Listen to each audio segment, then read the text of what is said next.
Yo, what's up guys? Welcome back to Pierre on the Vlog.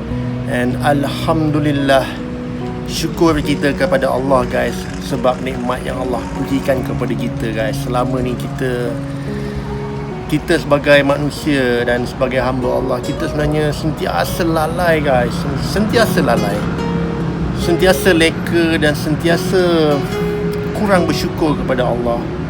Dan hari ni aku nak ajak korang semua, jom kita ramai-ramai kita bersyukur. Kita syukur nikmat yang Allah telah berikan kepada kita guys. Nikmat kehidupan. Allah Akbar. Allah telah beri kehidupan kepada kita guys, supaya kita dapat merasa macam mana rasa hidup kat dunia ni.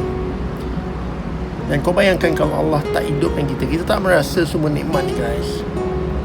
Sebab tu kita kena banyak bersyukur kepada Allah. Alhamdulillah, syukur, terima kasih ya Allah, ya Tuhanku. And guys, hari ni aku nak share dengan korang satu topik yang aku pernah lalui dulu. Sebenarnya benda ni aku tak pernah share dengan siapa-siapa. Dan hari ni aku decide nak share dengan korang cerita mengenai kekecewaan yang aku pernah lalui satu ketika dulu guys. Aku sebenarnya aku yakin semua antara kita pernah kecewa. Tak kisahlah kecewa dalam percintaan ke, kecewa dalam perniagaan ke, kecewa dalam macam-macam faktor. Dan benda ni tak lari. Aku juga pernah lalui satu zaman di mana aku kecewa teruk guys. Aku kecewa dengan apa yang aku nak. Aku kecewa dengan apa sebenarnya reason atau matlamat yang aku betul-betul nak dalam hidup ni guys. Sebab bila aku fikirkan balik, waktu aku kecil dulu, memang cita-cita aku nak menjadi seorang pengarah, pencerita, storyteller. Itu memang cita-cita aku pada kecil. Memang aku nak sangat jadi seorang pengarah, tak kisahlah drama ke, filem ke. Dan bila aku berusaha keras untuk dapatkan cita-cita aku tu, Alhamdulillah, seawal usia umur 21 tahun guys, Allah telah beri rezeki dan nikmat yang luar biasa terhadap diri aku guys. Iaitu cita-cita aku nak menjadi seorang pengarah tercapai, dapat. So aku pun tak sangka, aku memang tak sangka untuk time tu yang aku dapat apa yang aku nak dalam usia aku seawal 21 tahun. Dan Alhamdulillah lah, memang bangga lah. Time tu aku antara pengarah yang paling muda pernah dilahirkan di Malaysia. Itu mengarah filem seawal umur 21 tahun. So bila aku dapat tu guys, bila aku dapat nikmat apa yang aku nak dalam hidup ni, of course gembira kan. Siapa tak gembira apa yang diorang nak dapat tercapai. Setahun kemudian, 2 tahun kemudian, 3 tahun kemudian, aku tetap rasa macam betul ke aku nak jadi seorang pengarah filem? Betul ke apa yang aku nak tu itulah sebenarnya apa yang aku perlukan di dunia ni? So aku start persoalkan guys. Aku persoalkan balik apa sebenarnya intention aku, apa sebenarnya niat atau naluri aku yang betul-betul aku nakkan. Betul ke apa yang aku nak aku dapat? So aku start mula kecewa. Aku kecewa dengan kehidupan aku. Aku kecewa dengan hasil-hasil karya aku, sebab aku dah mula macam, ini macam bukan apa yang aku nak. Ini macam bukan apa yang aku betul-betul nak kan. Padahal daripada kecil dulu inilah cita-cita aku, nak menjadi seorang pengarah filem, dan akhirnya aku dapat. So bila jadi macam ni, aku confused guys. Aku jadi keliru. Aku jadi macam, okay, something wrong dengan apa yang aku nak. Pasal bila aku dah dapat ni, macam aku tak puas. Macam ini macam bukan apa yang naluri atau dalaman aku perlukan. So bila aku kecewa, aku mula nak kenal diri aku. Bila time nak mula kenal diri ni, kita berkawan kan. Kita berkawan dengan ramai orang. Ada yang kawan yang negatif, ada kawan yang positif, ada kawan yang membawa ke arah yang tak baik, ada kawan yang mengajak kita kebaikan. So aku berkawan dengan semua orang. So dalam tempoh tu guys, aku kenal dunia. Bila aku kenal dunia, aku mula kenal sifat aku. Itu aku nak sesuatu yang baik. Sebab bila kita nak baik, kita kena kenal yang jahat dulu. Sebab kita tahu jahat, baru kita nak tahu kita nak sesuatu yang baik. So bila aku nak sesuatu yang baik ni, alhamdulillah, bila aku mohon ke Allah, aku minta, ya Allah, kau kenalkan aku dengan diri kau, ya Allah. Entah macam mana guys, bapa aku ada kawan, seorang kawan tabligh. So aku nak cerita sikit pasal pengalaman aku dengan tabligh. Bapa aku pun kenalkan aku dengan kawan dia. Di dalam pengenalan yang singkat tu, hati aku begitu tertarik guys. Aku sangat-sangat tertarik dengan Islam. Bila orang bercerita tentang Islam kan, especially member kawan bapa aku ni,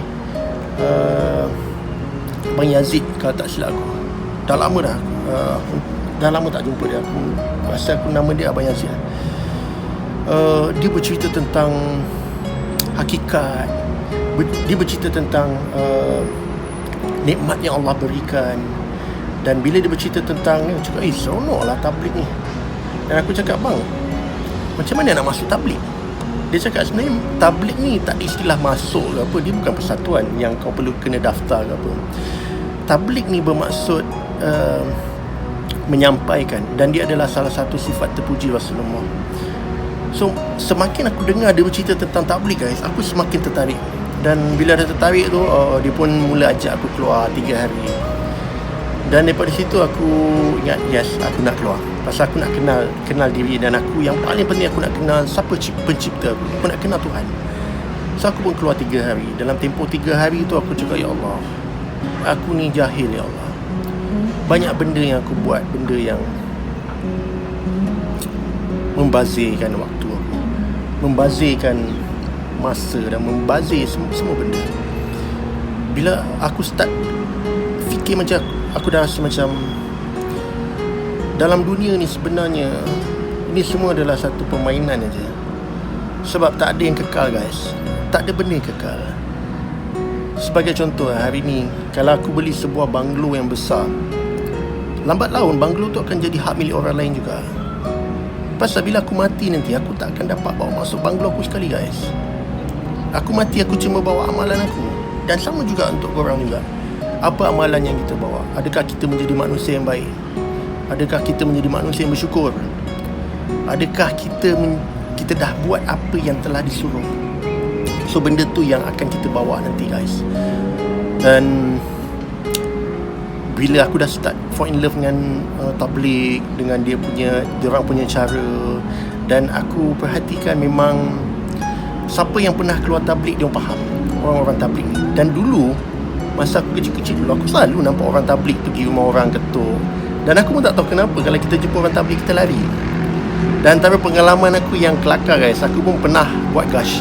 Maknanya pergi ke rumah-rumah orang untuk ajak dia orang ke masjid, ke surau, untuk dengar taklim. Benda macam tu, kalau siapa pernah keluar tabligh tu dia tahu lah. Aku pernah guys pergi rumah orang ketuk. Yang kelakar tu, orang dalam rumah tu kenal aku, tapi bila ajak dia tetap tak datang masjid. Dan inilah dikatakan sebenarnya hidayah. Hidayah tu milik Allah. Kalau Allah buka pintu hati seseorang tu, walaupun orang kafir guys, sebab tu kita tak boleh menjatuhkan hukum orang kafir tu kau masuk neraka. Sebab kita tak tahu ending dia. Mungkin ending dia akan masuk Islam, dan ending kita pun kita tak tahu macam mana nanti. Dan bila kita cerita tentang hidayah ni guys, bila aku fikir balik, memang banyak benda yang kita buat silap, especially dalam kita mengenali Islam guys. So the first thing, bila aku kenal Islam, waktu tu aku dah start mula berubah guys. Aku macam kita tengok contoh kebelakangan ni kan, aku sangat-sangat bersyukur sebab aku tengok banyak rakan-rakan artis yang mula nak berhijrah, yang mula mengenali tabligh, macam Nabil. Bagus guys, aku sangat-sangat happy.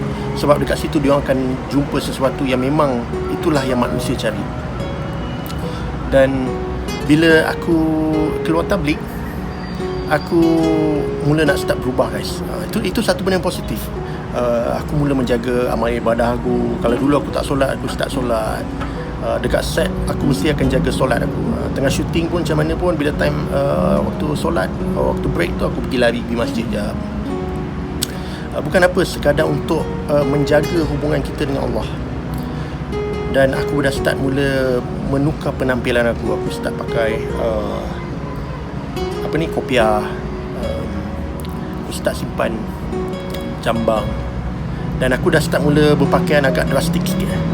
So, and then aku diperingatkan oleh sahabat aku di dalam jemaah tabligh. Dia cakap, kita ni bila kita nak berubah, bila kita nak berhijrah kepada jalan Allah, dia bukan hanya di luaran.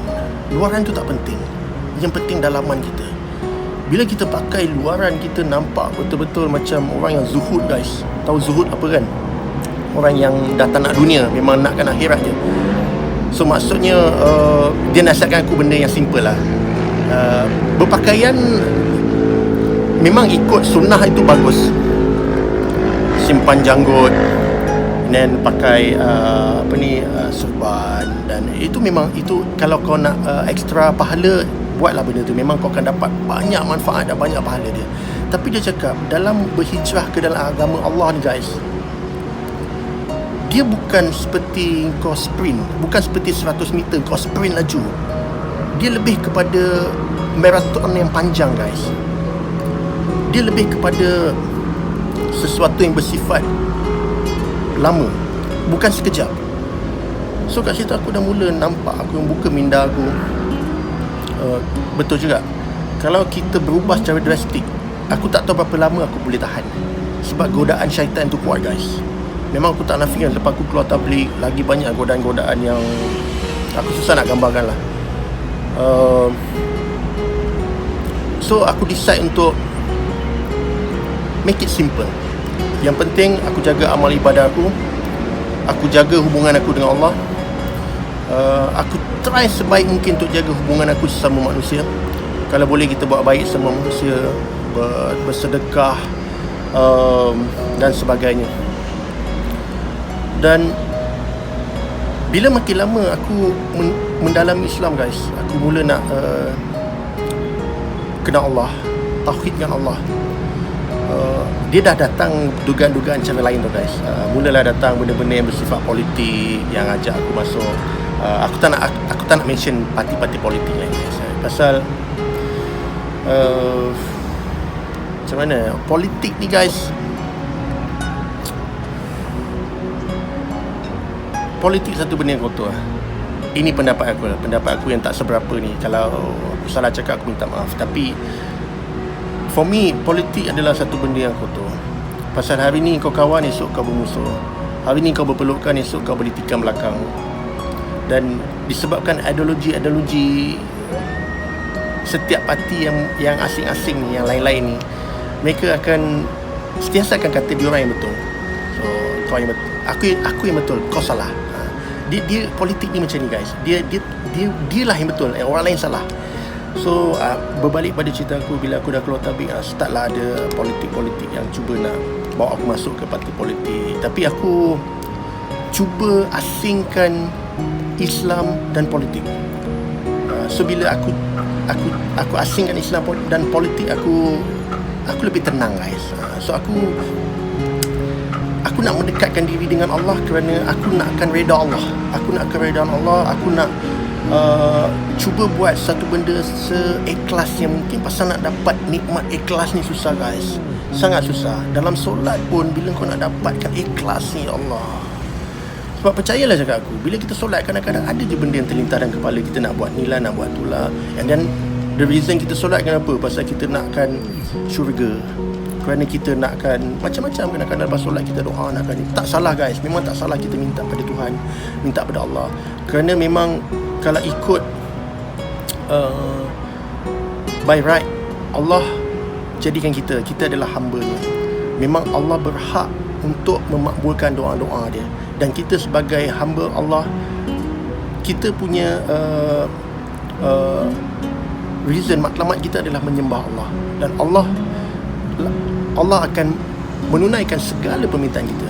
So memang tak salah. Memang diharuskan berdoa bila kita. Tapi seikhlas apa kita solat tu, guys. Ini yang aku cuba nak terapkan diri aku, keyakinan aku pada Allah, dan seikhlas mana yang mampu aku buat. Pasal aku nak reda Allah guys, aku nak rahmat Allah, aku nak reda Allah. Itu yang paling penting. So bila kita bercerita balik tentang agama, sekarang ni kalau kau tengok desas-desus, banyaklah isu pasal penunggang agama. Dan in fact ada filem baru tu, penunggang agama. And then banyak sebenarnya kita kena berhati-hati dengan isu-isu menggunakan agama sebagai satu model bisnes. So benda ni pun bahaya guys.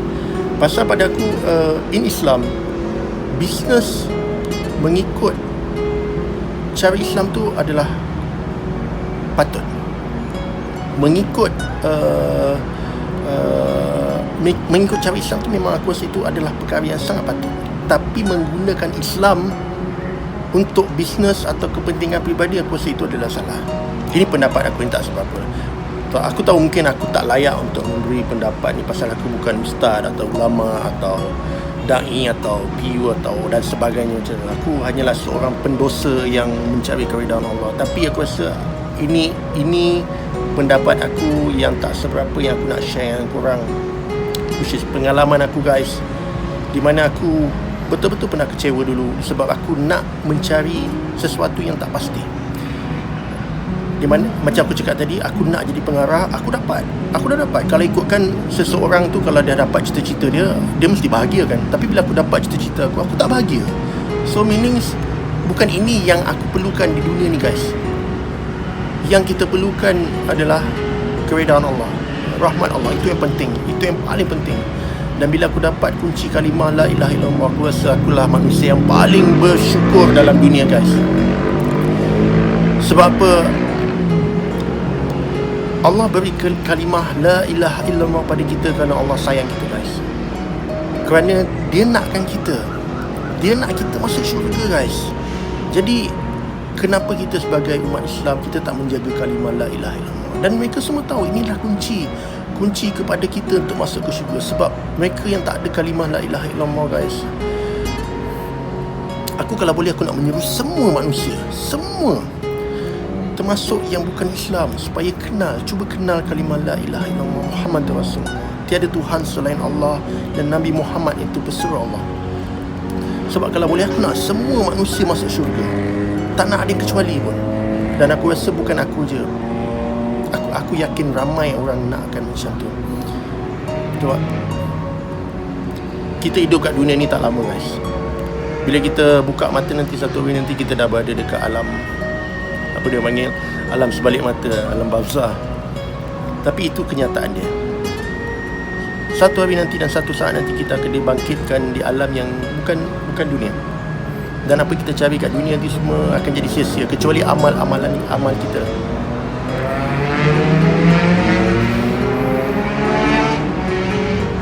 Sebab tu aku selalu nasihatkan diri aku, keluarga aku, buat satu perkara yang menguntungkan diri kita, iaitu menguntungkan diri kita di akhirat nanti. Pasal apa yang kita buat dekat dunia ni semuanya sekejap. Semuanya macam semua akan hilang guys. Semua akan hilang. So guys, ini aku je nak share pengalaman aku dengan jemaah tabligh. Kalau korang berminat nak dengar kisah aku masa keluar dengan tabligh dulu, korang just komen kat bawah. Sebenarnya banyak isu cerita-cerita yang seronok, yang menarik untuk aku nak share waktu aku keluar dengan jemaah dulu. Dan sebenarnya aku rindu nak keluar dengan jemaah. Cuma untuk waktu ni aku fokuskan lebih kepada keluarga aku dulu. Pasal ini tanggungjawab aku sebagai seorang suami, sebagai seorang bapa juga. Tapi kalau ada rezeki, memang aku nak keluar dengan jemaah tabligh. Pasal orang yang pernah keluar dengan jemaah, dia orang tahu memang dia orang setiap saat bercerita tentang kebesaran Allah, dan dia orang bertemu dengan sahabat-sahabat tabligh pun adalah kerana Allah. Itu yang terbaik guys, itu yang insyaAllah. So guys, thank you kepada korang mana yang dah tengok pada awal sampai habis. Ini bukan tazkirah, aku tak layak nak tazkirah guys. Aku ni hanyalah manusia biasa yang share pendapat aku, yang aku rasa mungkin boleh memberi sedikit manfaat untuk kita semua lah. So yang mana belum subscribe dulu channel ni, P100 Vlog. tekan sekali butang notification tu dan share video dengan kawan-kawan korang. Dan kalau aku ada salah kata, aku minta maaf. Dan korang jaga diri baik-baik. Stay safe, stay cool guys. Ingat, Allah sayang kita guys. Ini yang Ustaz Nabil selalu cakap, Allah sayang kita. Kita buat semuanya sebab kita nak Allah sayang kita. Dan memang Allah sayang kita. Stay safe guys. Ciao.